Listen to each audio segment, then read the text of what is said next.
Ce week-end ont été grandement bénis par le frère Albert, notamment par la nuit de prière où nous avons reçu des enseignements sur la croissance.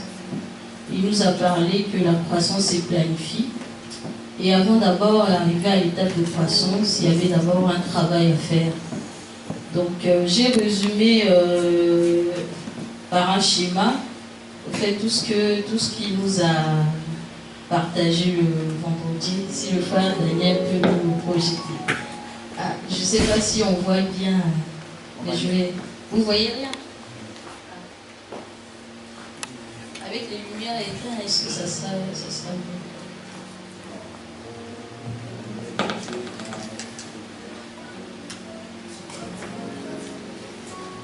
Donc, je vais expliquer. Au fait, au départ, on a prié pour établir ce lieu comme Bethel. Et il nous a montré que Bethel, c'était un lieu où pour la première fois, Jacob avait entendu Dieu. Il avait vu Dieu il avait vu par un songe les anges descendre du ciel sur un lieu qui s'appelait au départ d'abord Luz. Et il nous a expliqué qu'ici, dans cette salle, auparavant, les gens faisaient d'autres choses que prier ici dans cette salle. Donc c'était un peu comme Luz qui appartenait à Canaan. Et par la prière, on a déclaré que ce lieu sera un Bethel pour nous, parce que Dieu avait promis à Jacob qu'il lui donnera Luz à lui et à toute sa descendance. Donc Jacob a changé cet endroit de nom, il lui a donné le nom de Bethel. Amen. Amen. Donc il nous a dit que Bethel c'était le lieu de la maturité. Il nous a montré, après le départ de Jacob de chez Laban, son beau-père, quand il est arrivé quand il est revenu à Canaan, il avait pris des engagements auparavant envers le Seigneur.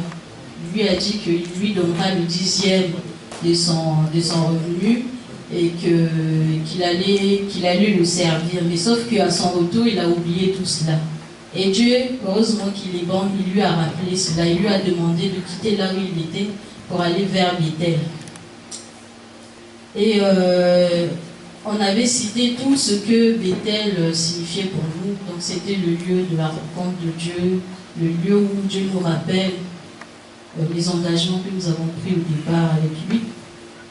Et le pasteur aussi nous a enseigné sur comment rester à Bethel. C'est bien beau d'y retourner, mais si tu n'y restes pas, tu risques de faire ça au moins 100 fois dans la vie. Donc il nous a dit que pour rester à Bethel, il faut être mature. Et comment on devient mature?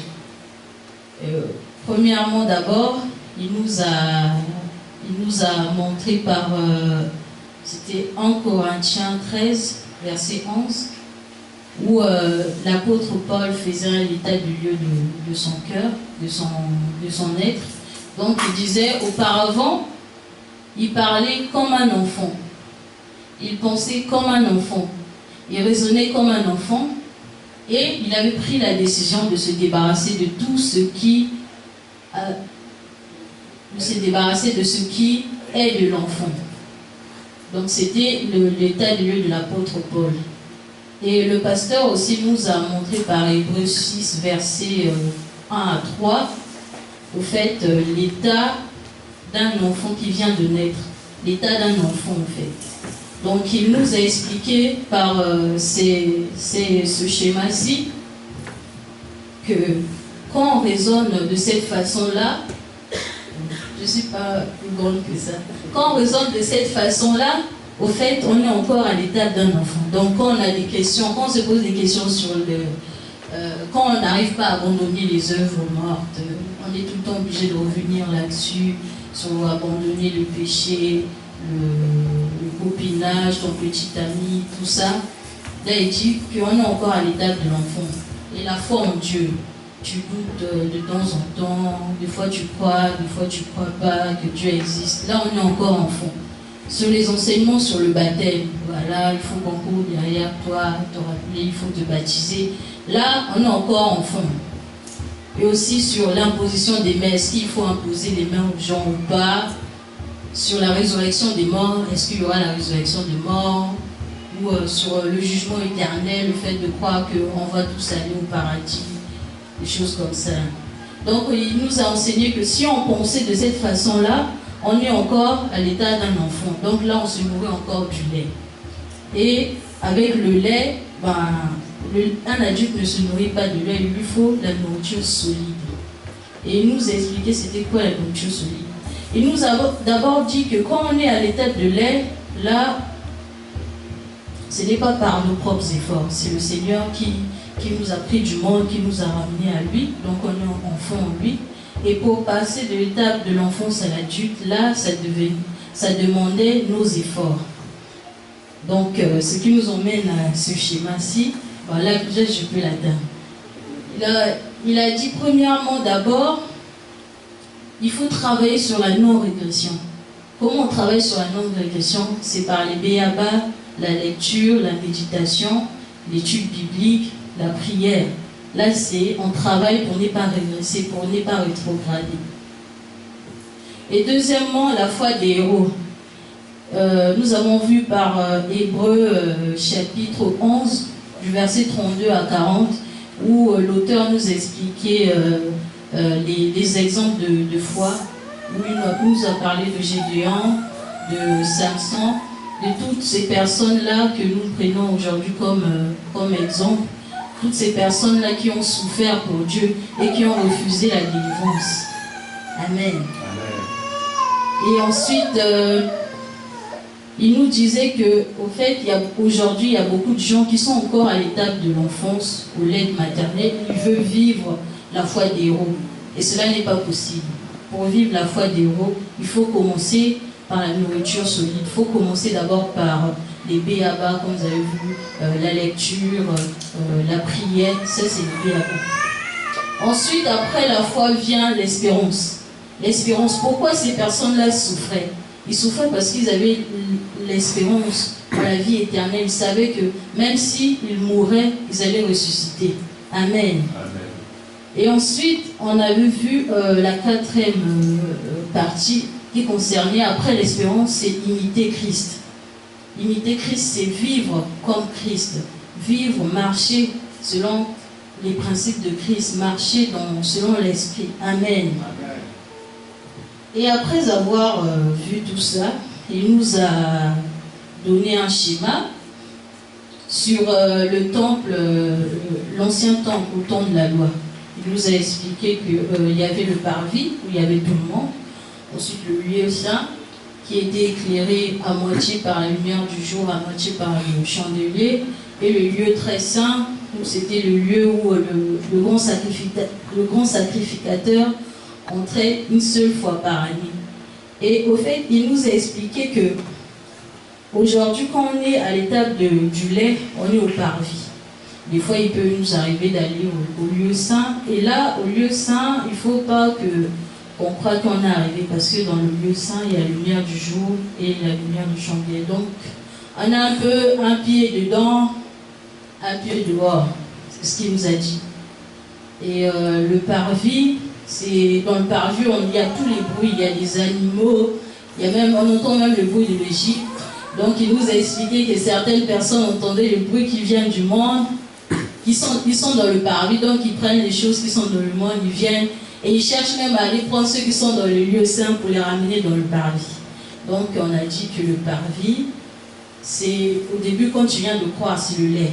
Donc le but c'est d'aller dans le lieu très saint. Et aussi, le parvis, c'est par la loi qu'on entre dans le parvis et dans le lieu saint. Donc il nous a expliqué que pour arriver dans le lieu très saint, c'est Jésus qui nous fait entrer dans le lieu très saint. Et c'est à l'image de Melchisédek. Je ne sais pas si vous connaissez tous Melchisédek.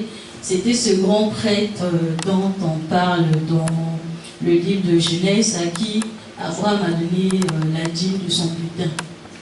Donc Melchisédek, Hébreu, c'est nous détaille un peu plus sur cette personne. C'est une personne dont on ne connaît ni origine, ni mort. En fait, il est prêtre éternellement. Et il disait que quand on connaît Jésus comme étant Aaron, celui qui pardonne le péché à l'étape de l'aide, quand on le connaît juste en tant qu'Aaron, là on est dans ces deux cases-là, le lieu saint et le parvis. Et quand on connaît Jésus comme étant Melchisédek, là on arrive à l'étape du lieu très saint. Et il nous a expliqué aussi que pour demeurer dans le lieu très saint, il faut bannir le péché. On ne peut pas y résister, y demeurer avec le péché. En fait. Le péché ne résiste pas. Et aussi, pour demeurer là, il faut être à cette étape-là, imiter Christ. C'est là où on pourra demeurer dans le lieu très saint.